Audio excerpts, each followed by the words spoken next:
Hello, and thank you for joining us for this presentation of the Case Document Viewer. Now, the Case Document Viewer is the application that allows the user to be able to view all the documents for a particular case from their existing case management system. So the idea is a user would have a DMS button, or some clients call it the magic button, that exists on a screen in their existing case management system, and when they click on it, it would launch the Case Document Viewer.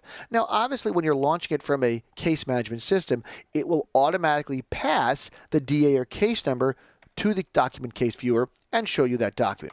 In this example, since we launched it from the My Alfresco dashboard, we just passed it a case right now.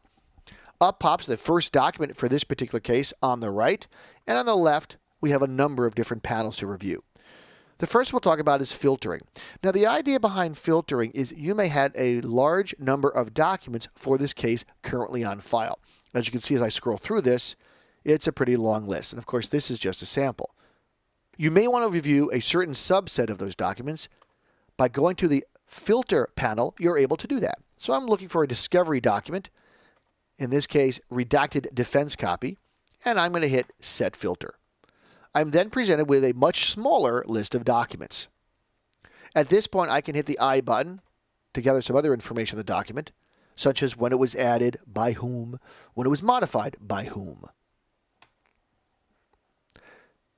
Traveling down, the document properties, discovery, redacted defense.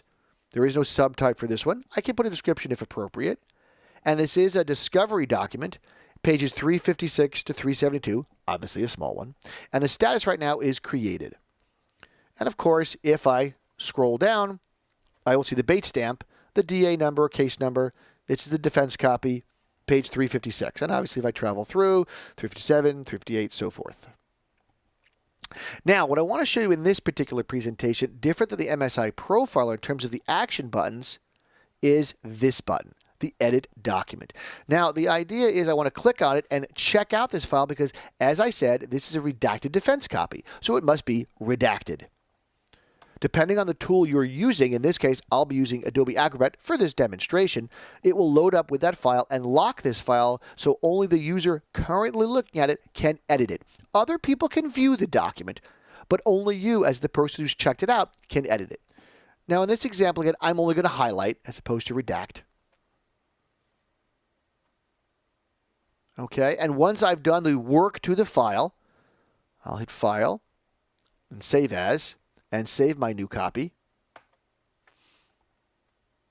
And when I'm done, again for purpose of this presentation, redacting the file, I will then check in the file. So I checked it out, did my edits, and now I'm going to put it back into the system. I'll hit Add and grab my file. I've entered my comments. I've completed the redaction. It's a major version. I can make it minor if appropriate. And I'll hit Check In. It now loads the document back into the repository, and now it becomes the latest version of the document. Now that I'm happy with the document, I will say Status, Ready to Send Out. And I will now hit Save. So what I've done in this example is reviewing the case files. I have found the document I'm looking for. I have checked it out. I have edited it, or in this case, redacted, if you will, from the standpoint of a presentation. I put that document back in, and I've saved it. You can do a number of different things here in the case document. As you'd expect, you can, of course, notify users. So if I've now got this redacted version ready, I can tell people about it.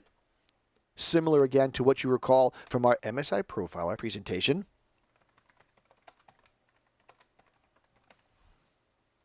And I can put my information here. Now, when I send this to Eric in this example, basically Eric will get a link to the document. So he can open it up, take a look, and make sure I've redacted it correctly. Once I'm confident that it is redacted correctly, I can also email this document out right to the defense. So if need be, I can email this document right out. And once I've emailed it, I could change the status to sent out. So right from the case viewer, I can do my redaction, make sure it's good to go, change the status, and send it out. I can also make comments if appropriate on this. And I can save those comments for later. I'll hit save, and those comments are saved, and of course my icon changes to a pencil. Now, this particular document happened to be a PDF that I'd created, and of course you can view PDF, Word, and Excel. Sometimes these documents are not normal printable documents, if you will. So I'm going to go now to Evidence.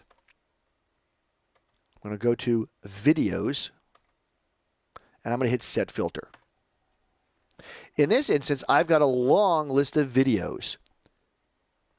And of course, from here, it's telling me, hey, this document can't be viewed as an image or in PDF format. Reason being, of course, it is a video file.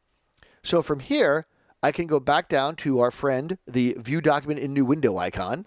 I'll click on that, and it will open up the video for me to review. Once that document is downloaded, it will appear, and I can review that video. The video is then automatically opened. And of course, sound and so forth will play. The idea to keep in mind is when you're in that case document viewer, you can review not just those printable copies, again, scanned images, PDFs, or Word, Excel, PowerPoints, but also audio and video files. And you would work with them the same way you work with the other documents, through the filtering and so forth. So I'll close this. And if I wanted to change any of the appropriate properties, such as the description over, I could do that, and then of course hit save. Now from here, you can also load the Discovery Builder by hitting Discovery, and we'll go through that in another presentation. I hope you enjoyed this presentation of the Case Document Viewer, and we look forward to seeing you in a future presentation.